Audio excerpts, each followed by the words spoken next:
Buenas tardes, espero que estén teniendo un buen domingo. Les presento mi actualización de la situación del frente en la guerra de Ucrania del día del 30 de julio de 2023. Y tenemos muchas noticias sobre lo que está ocurriendo en el este y en el sur del país, pero me gustaría iniciar el video de hoy hablando con algo que obviamente tiene que ver con esta guerra, pero no con la situación del frente en sí, y es este último ataque con drones que realizó Ucrania contra Moscú. Lo que sabemos es que, al parecer, 5 drones fueron lanzados contra la capital rusa, 4 de estos fueron interceptados y uno de estos logró impactar la fachada de un edificio de...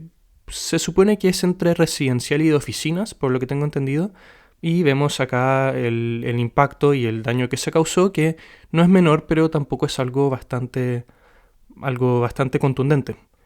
¿Por qué quiero centrar un poco la atención del día de hoy en esto? Y es porque quiero hablar de la razón de por qué se realizan estos ataques. Me imagino que quizá algunas cosas que vaya a comentar ahora van a ser obvias para muchos, pero también hay muchos otros que quizá no están tan al tanto de algunas estrategias, o algunas cosas que son muy importantes en esta guerra pero que no se mencionan mucho. Y claro, lo que dijo Zelensky después de este ataque es que fue para recordarle a los rusos que la guerra está pasando, que la guerra va a volver a Rusia y que este tipo de ataques son para recordar este tipo de cosas. Y la verdad es que esto no es, si es que uno lo fundamenta en lo que hemos visto, la experiencia en esta guerra, no tiene mucho sustento porque hemos visto que se han realizado varios ataques contra Moscú con drones, la mayoría son interceptados, pero no es algo nuevo lo que estamos viendo acá. Y en su momento hubo hipótesis de que este tipo de ataques podían terminar afectando la moral rusa y que terminasen reduciendo o mermando el apoyo del público ruso a la guerra. Lo que hemos visto de momento es que no ha sido así. Obviamente es muy difícil ver que se pueda mostrar el descontento de los rusos frente a la guerra por un montón de razones, pero por lo menos nos han mostrado indicios de que este ha sido el resultado. Y tampoco estos ataques tienen como objetivos militares, como lo tienen a veces en ataques de drones en regiones contra Rostov o Kursk. Lo que vemos acá es simplemente que se atacó un edificio residencial, que los daños no son muy importantes, que probablemente no van a ser muy caros de reparar, y que tampoco se afectó un lugar estratégicamente importante. Nada de eso. Es simplemente un ataque que, como muchos que hemos visto a lo largo de esta guerra contra Moscú, que probablemente no tiene mucha relevancia. Pero lo importante, y probablemente la estrategia de Ucrania acá, es todo el tema comunicacional. Yo voy a entregar una anécdota, algo que me pasó a mí. El día de hoy estaba revisando las noticias. Los medios chilenos, como ustedes pueden saber por mi voz, soy chileno, no cubren mucho lo que ocurre en la guerra en Ucrania, pero el día de hoy revisé uno de los medios con los que suelo nutrirme de las noticias, por así decirlo, y el cuarto titular en este periódico online era sobre este ataque a Moscú y las palabras de Zelensky. Me llamó mucho la atención porque este ataque no es muy importante, no tiene mucha relevancia, como las razones que ya expliqué. De hecho, vimos un ataque hace 2 días más importante, el que realizó Rusia contra el edificio del SBU, que fue la destrucción bastante... se destruyó prácticamente todo este edificio y que era un objetivo, entre comillas, militar, y eso obviamente nunca fue cubierto por las noticias chilenas. Y todo esto, a lo que voy, toda esta explicación que estoy tratando de hacer es que lo que le importa a Ucrania con este tipo de ataques es el ámbito comunicacional. Y el punto, el momento, el día en que se lanzan estos ataques es por una razón. Y cuando vemos que Ucrania lanza incursiones contra territorio ruso, por ejemplo, cuando lanzó incursiones en dirección a Briansk y a Bielgorod a fines de mayo, o cuando lo hizo a inicios de marzo, o este ataque, lo vemos cuando las noticias o los medios están cubriendo que la situación para Ucrania justo en estos puntos no es la ideal, por decirlo de manera más suave. En marzo, cuando vimos esta incursión en Briansk, era justo más o menos cuando Rusia logró el control de fuego sobre Bakhmut. Luego en mayo fue poco tiempo después de que Bakhmut haya caído, o cuando la situación estaba muy complicada, cuando el destino de Bakhmut ya estaba sellado. Y este ataque del día de hoy tiene que ver con que muchos medios internacionales cada vez están reportando más sobre las dificultades que está teniendo la ofensiva ucraniana hacia el sur del país. Lo más probable, o sea, sabemos que para Ucrania todo este tema comunicacional de los medios es muy importante. Necesitan mantener cierta imagen al extranjero, especialmente a estos países que son sus aliados, porque si es que esto es mi visión, obviamente, ustedes pueden estar en desacuerdo, completamente entendible, pero para Ucrania es muy importante este tema de mantener esta imagen de que está luchando la guerra, de que está haciéndole mucho daño a Rusia, que en muchos puntos es cierto, pero le hace muy mal que salgan estas noticias sobre sus propios fracasos. Obviamente, a nadie le gustaría ese tipo de noticias, pero para Ucrania tiene un grado aún más, tiene un mayor grado de importancia debido a que ellos dependen de envíos de armamento, de municiones y de equipo desde Occidente para mantener esta guerra. Sabemos que la capacidad de producción de armamento de Ucrania prácticamente es nula y que cada vez depende más, no solamente en vehículos, pero en municiones, de lo que le envía a Estados Unidos y Europa. Y por lo que tengo entendido, lo que uno puede ver, el juego de Ucrania es, o por lo menos la idea que se tiene ahí, es que si es que las noticias abundan sobre fracasos ucranianos o dificultades ucranianas, el público va a ver con peores ojos, por así decirlo, o va a querer entregar una menor cantidad de apoyo hacia este país para que puedan seguir sosteniendo este esfuerzo bélico. Esto es algo que, si no me equivoco, incluso autoridades ucranianas lo han mencionado. Entonces, este ataque lo más probable es que es para desviar la atención de este tipo de noticias que estábamos viendo. Yo cité un par de reportes donde hablaban de los fracasos o las dificultades que estaba teniendo la ofensiva ucraniana. De hecho, cité también un reporte en el cual el ejército alemán hablaba de o criticaba las estrategias ucranianas en esta ofensiva. Lo más probable es que este tipo de acciones quieran desviar toda esta atención y tratar de entregar ciertas victorias, entre comillas, a Ucrania para que los medios las compartan, son las cosas que más llaman la atención, y para que el público siga teniendo esta visión, la visión que tienen sobre la guerra. Lo más probable es que sigamos viendo estrategias así, lo he comentado hace mucho tiempo. Desde que este tipo de ataques fueron lanzados, yo siempre comentaba que es muy probable que sigamos viendo noticias así, este tipo de incursiones, este tipo de ataques, ya como le quieran decir ustedes, terroristas o válidos. La verdad es que yo no voy a entrar en esa discusión, pero lo más probable es que los vamos a seguir viendo. Como les dije, en términos macro, en la guerra no tienen mucha importancia, es más que nada todo para el tema comunicacional. Y es muy llamativo porque el día de hoy los reportes que salieron eran sobre que Ucrania estaba planeando llegar a Crimea, nuevamente salieron con ese tema, que querían hacerlo antes de el final de diciembre y que incluso el Reino Unido va a entrenar comandos ucranianos para llegar a Crimea y incorporar toda una estrategia aérea también, a pesar de que todavía no se han anunciado envíos de aviones F-16 y de vehículos, y que para fin de este año las fuerzas ucranianas estarían en Crimea. Y claro, cuando uno ve las noticias y ve hace un día que la ofensiva ucraniana está teniendo muchos problemas, que está siendo fuertemente criticada y que no está avanzando mucho, y después ver una noticia de que van a llegar a Crimea, no cuadra mucho. Pero cuando uno ve esa noticia después de ver de que se realizó este ataque a Moscú y que todos los rusos están aterrados, supuestamente, porque por ahí van las palabras de Zelensky, entonces puede encajar un poco mejor esa idea.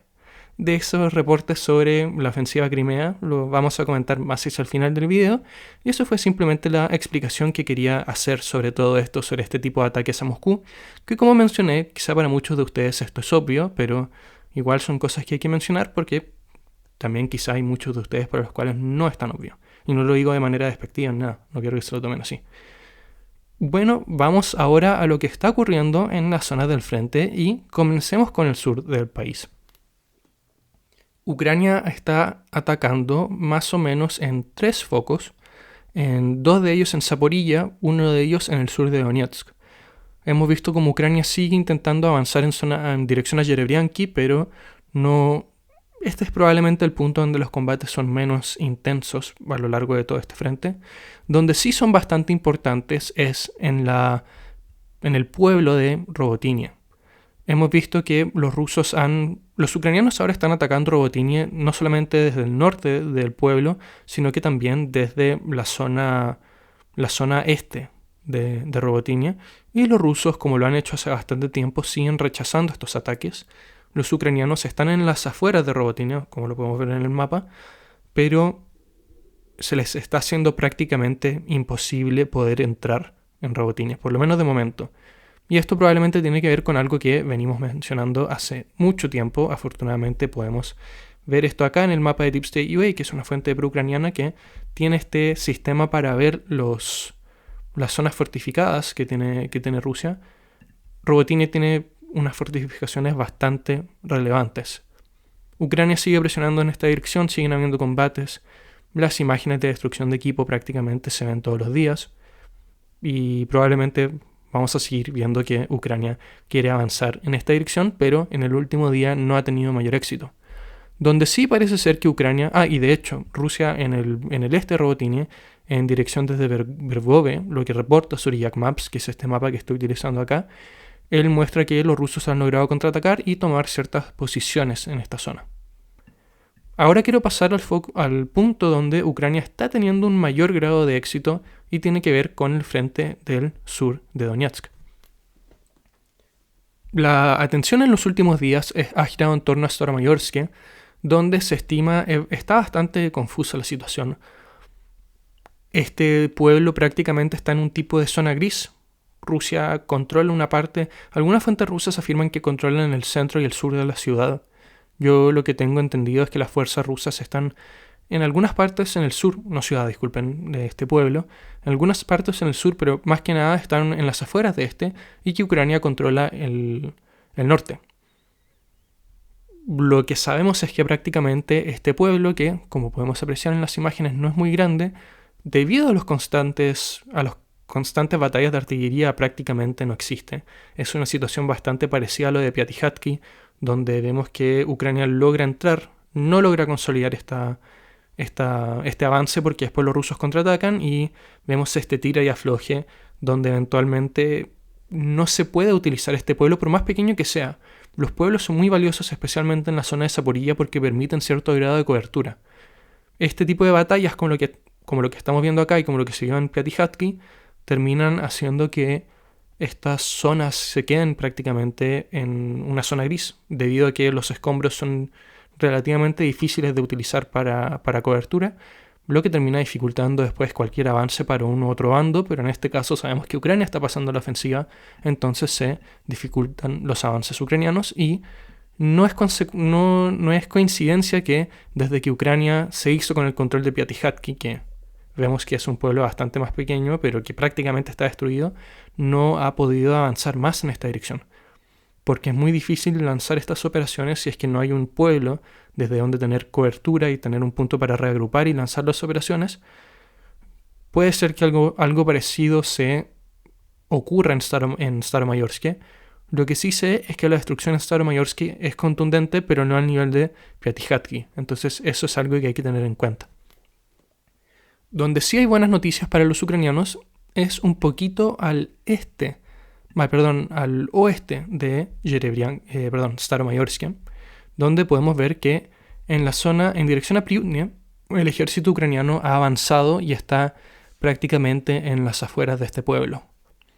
Ucrania ha lanzado, desde que capturó Rivnopil hace 2 o 3 semanas, ha comenzado la lenta tarea de avanzar en dirección a Pryutne, y lo ha hecho a lo largo de estas últimas 2 y 3 semanas, y ahora, como les estaba comentando, están en las afueras de este pueblo. Ahora queda ver si es que logran tomarlo y si es que logran hacerlo, si es que va a ser costoso o no, si es que va a ser una batalla complicada, si es que va a ser algo parecido a lo de Staromayorsk, o si es que logran una retirada rápida a los rusos, o si es que simplemente no hay una retirada y los rusos mantienen sus posiciones. A lo que voy con todo esto es que probablemente en las próximas horas o en los próximos días vamos a ver los primeros combates por Pryutne.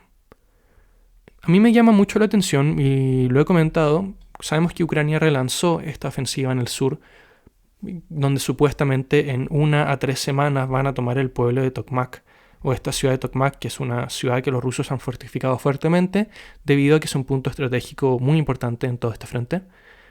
Me llama mucho la atención de que, y lo he comentado, que parece ser que Ucrania no ha cambiado mucho sus estrategias. Como les comenté, vemos que los combates más intensos giran en torno a Robotinia, donde, bueno, hemos visto que los avances han sido muy lentos, lo he comentado bastante, y lo dije en el video de ayer. Ambos bandos son muy buenos para decir, no, ellos avanzaron pero con muchísimas bajas, y claro, lo dicen siempre, pero en este caso tenemos la evidencia visual de ver las destrucciones de vehículos prácticamente todos los días, no es algo nuevo. Entonces, por ese lado tiene un poco más de sustento esa información o esa coma que le ponen a veces los rusos cuando describen la situación. Lo que sabemos es que a diferencia de Staromayorsk y otras zonas como estas o Klishivka, la situación en Robotinia para los rusos es bastante más cómoda. No se habla de esta situación tensa y difícil como si se habla en esos pueblos donde sabemos que Ucrania tiene un mayor nivel de éxito. Yo pensaba que una de las estrategias que podría tener Ucrania en reactivar esta ofensiva en el sur sería quizá no involucrar tantas tropas en Zaporilla, donde no está teniendo tanto éxito, sino que invertirlas en el sur de Donetsk, donde han tenido mucha mayor facilidad no solamente en capturar estos pueblos rusos, sino que también con un menor nivel de bajas. Sin embargo, por lo menos de momento, lo que hemos visto es que esto no ha ocurrido, que Ucrania sigue teniendo esta prioridad en toda esta zona de Robotinia, en el eje de Tokmak. Recordemos que supuestamente los ucranianos afirman que van a llegar a Tokmak en 1 a 3 semanas. Ya llevamos 4 días desde que esta información se comunicó y no sé, o sea, no estamos viendo mucho de eso. Y esto es algo que los ucranianos sabían. O sea, yo me imagino que cuando lanzaron estas declaraciones sabían que no iban a llegar a Tokmak en 1 semana. No sé por qué lo hicieron, no lo entiendo. Quizá tiene que ver de nuevo con este tema comunicacional. Pero me llama mucho la atención porque vimos cómo se fue reduciendo la escala de esta ofensiva de vamos a llegar a Crimea, luego Melitopol, ahora Tokmak. Y bueno, ¿para qué nos vamos a meter mucho en eso? Aprovechando ahora que acabo de mencionar a Crimea, Kirill Budanov, el jefe del SBU, recalcó el día de hoy de que van a llegar a Crimea en el próximo tiempo. Ciertos medios, si es que no me equivoco, ingleses, hablan de que el ejército inglés está preparando comandos ucranianos que van a llegar a Crimea. Eso a mí me sonó muy como del Call of Duty, de películas también, porque lo que hemos visto a lo largo de toda esta guerra es que los comandos y las fuerzas especiales no tienen un mayor impacto en la guerra. Lo más probable es que ese titular que se entregó tiene más que ver con el clickbait. Pero sí mencionaron también que quieren realizar una estrategia importante de fuerzas combinadas entre fuerza aérea y vehículos terrestres. Esto me llama mucho la atención porque obviamente está todo el tema de la discusión de si es que se van a entregar aviones F-16 o no a Ucrania. Y de momento lo que estamos viendo es que no se han entregado, que algunos apuntan que a fin de año van a ser entregados F-16, pero parece ser que siempre que salen estas declaraciones de que sí, finalmente se van a entregar, sale una piedra en el camino y bueno. Quizá esta declaración, estas noticias que vienen desde Gran Bretaña tienen que ver más con eso, quizá que nos apuntan aún más a que está prácticamente es un hecho que van a ser entregados los F-16, pero de igual manera me parece muy ambicioso esto de que los F-16 van a, y en combinación con estos comandos y también vehículos, van a lograr que los ucranianos lleguen a Crimea. Esto especialmente considerando las declaraciones de la Casa Blanca hace un par de semanas donde comentaban que los F-16 van a ser una ayuda importante para Ucrania. Yo estoy completamente de acuerdo, pero que de igual manera no van a cambiar la guerra. Para mí, si es que alguien dice que los F-16 van a ayudar a Ucrania a llegar a Crimea, eso es cambiar la guerra. Pero bueno, eso es simplemente más que nada todo este tema mediático del cual ya estábamos hablando bastante el día de hoy. Ahora quiero pasar a la zona del este del país, donde hay buenas noticias para Ucrania, porque han logrado estabilizar cada vez más este frente en dirección a Svatove, donde sabemos que los rusos estaban avanzando, tuvieron unos quiebres bastante importantes, pero ahora todo indica que los ucranianos han logrado estabilizar el frente. Quise mostrar el mapa de Arkis, que es del Instituto del Estudio de la Guerra, que es un medio pro-occidental. Si es que no me equivoco, tienen, no sé si tienen algunos lazos con, no sé si es Bush o Clinton, Pero me gusta este mapa, no lo uso mucho, pero me gusta porque indica las zonas que ellos confirman como avances rusos. También indican las zonas que ellos confirman como avances ucranianos, o también muestran las zonas donde los rusos dicen haber avanzado pero que no lo han hecho o que no saben si lo han hecho. Eso es algo muy valioso, pero este mapa de igual manera tiene un sesgo, porque como podemos ver acá, esta zona en amarillo representa la zona donde los rusos afirman haber avanzado. ¿Por qué me llama la atención esto? Y esto obviamente en este frente que yo estaba mostrando.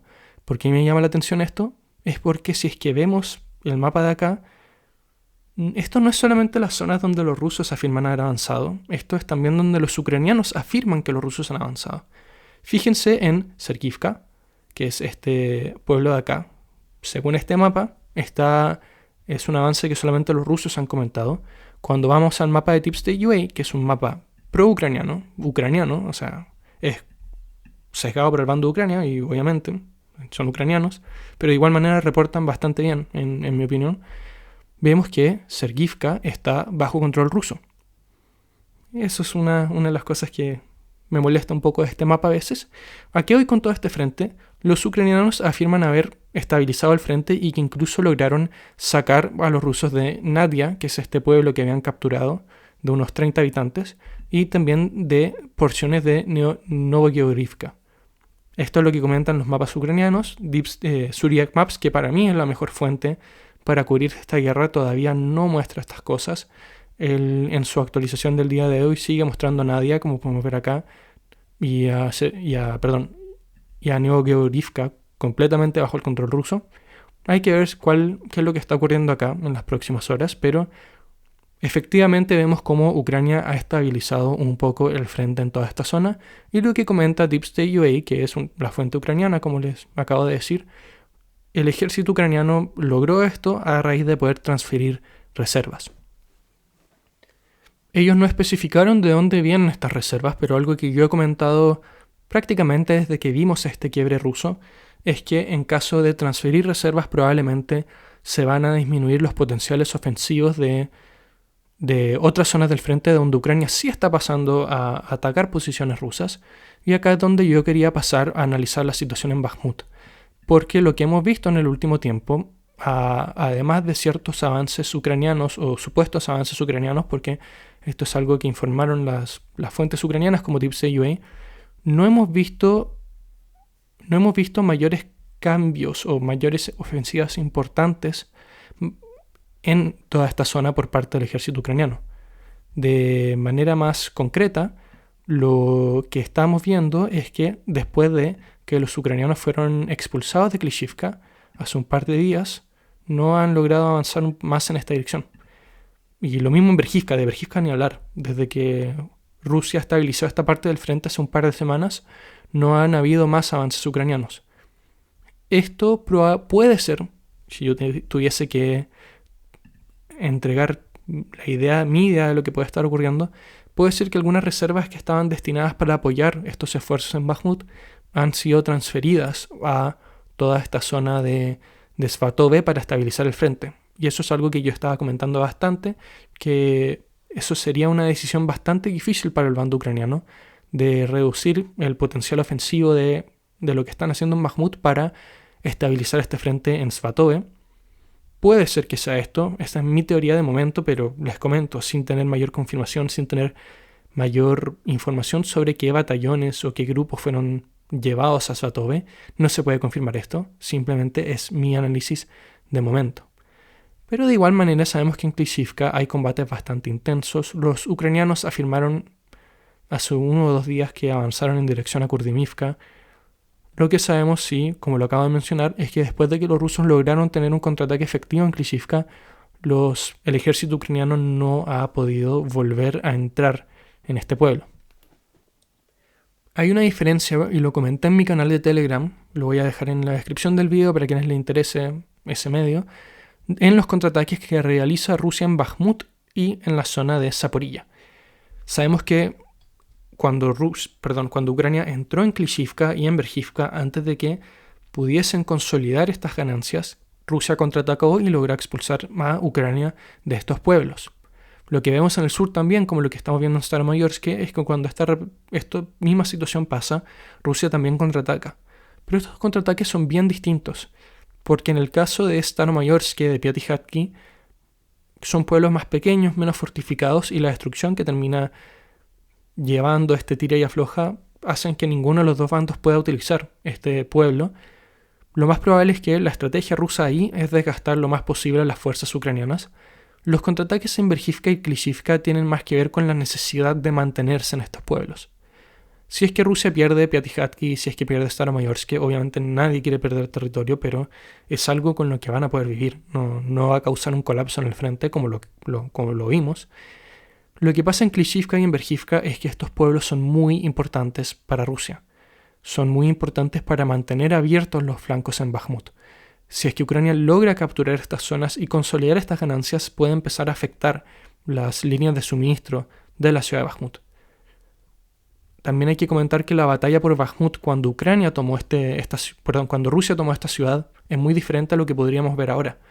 Porque lo que comentan tanto fuentes rusas y ucranianas es que Ucrania tiene una ventaja importante en términos de soldados en este frente, pero Rusia tiene una ventaja importante en términos de artillería. Esto hace que sea aún más necesario mantener abiertas las líneas de suministro.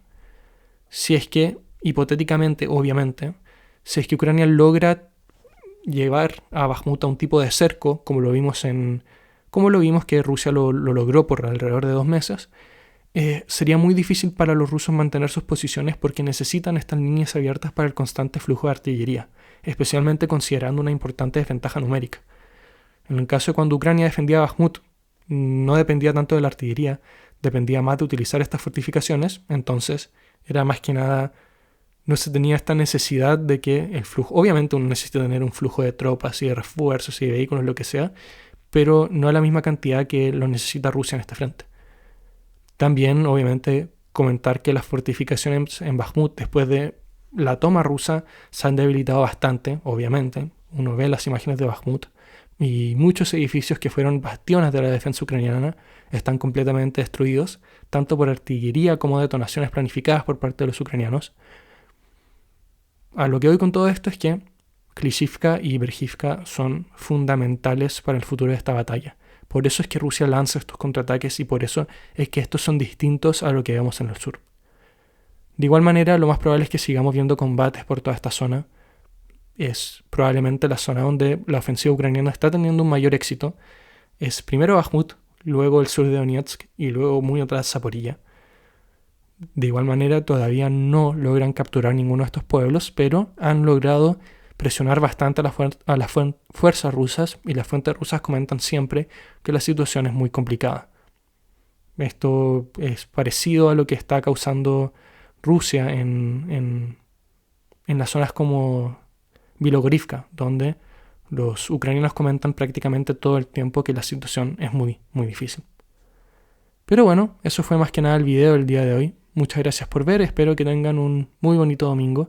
Gracias por sus comentarios de apoyo, gracias por suscribirse, gracias por dar su like, etc. Espero que nos veamos mañana. Adiós.